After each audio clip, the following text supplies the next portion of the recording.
So what I want to share today is impact and acute trauma, acute injury. So my boy plays baseball and he had a game just the other night and he plays catcher and he got hit by the ball in his forearm. And so absolutely, he's like, Mom, it hurts.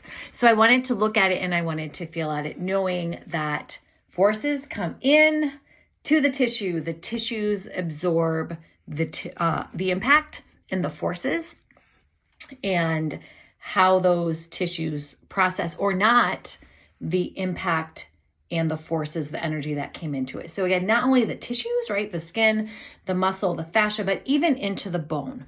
So absolutely, I wanted to look at it. What can we do to help that injury heal even quicker? So no, he didn't break anything. He didn't strain anything, but it was this impact, very likely a bruise. But what can we do? Is there anything we can do with our hands to disperse those forces that have been absorbed by the tissue and restore efficient mechanics ASAP, as soon as possible, so that the area can heal? So as I felt that, you could absolutely feel a little bump through the tissues, even into the bone from where the ball had hit. You could actually even see the seams of the baseball into his skin.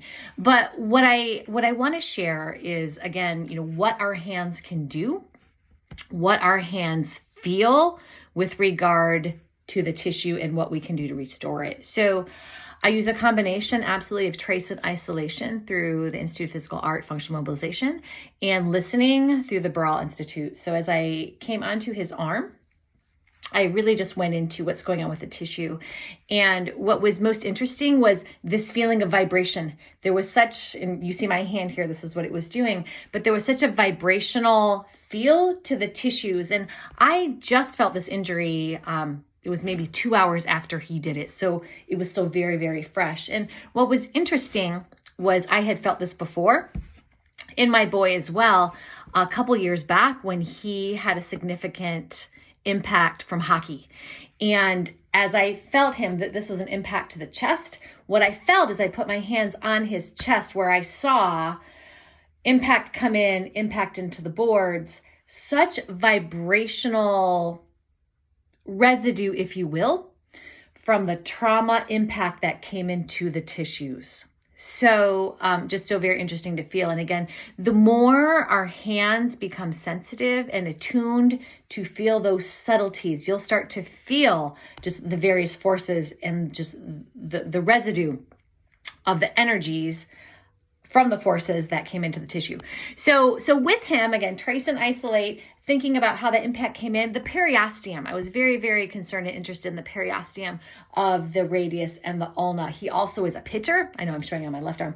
He also is a pitcher. So I wanted to make sure, hey, I want to restore healthy slide and glide of all the fascias, of the periosteum, of all of the interfaces. So when he goes to play, everything is clean, versus allowing that impact to heal with adherences, with those very subtle restrictions in tissues that will very subtly impact motion, rotation, which is important for all of us, but even more critical for our athletes as they need clean mechanics throughout all of motion. So if he's coming through, he has an old area of fascia that doesn't quite slide or glide, or the radius ulna doesn't have optimal range of motion, we're going to get compensatory strain somewhere else in the chain. So that's why I wanted to address it so quickly.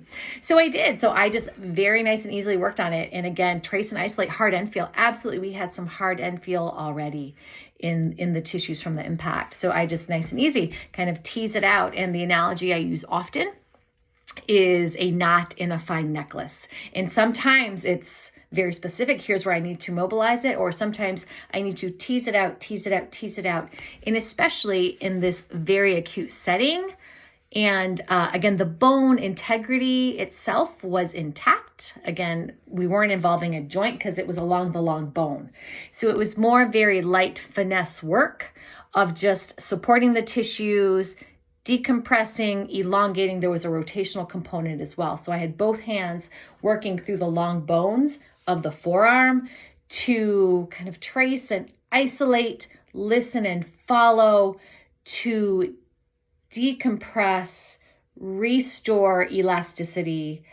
And also as we're doing that, right, we're improving the vascularity in and out. We're making sure that all those fluid dynamics are clear so that that can heal even better. And it was really cool because the next day it was still sore for him, but he says, Mom, it's not bruised, I was excited because, right, we started to restore, we improved those lymphatic pathways, we improved the vascular and fluid dynamics. We made sure that was clean so that the body could do its own healing. So point of the story is there is so much we can do to acute, immediate things that happen right away. The sooner we can restore efficient mechanics of bones, joints, tissues, the quicker the structures can heal. And not only do they heal quicker, but also they're healing in a more efficient, healthy, mechanical position, if you will. So left alone, absolutely it would heal. It would heal over time and he would be fine. I don't want to say fine, like that area would be fine. However, this resultant impact left untreated is absolutely going to affect the rest of his body if he continues to do high-level sports.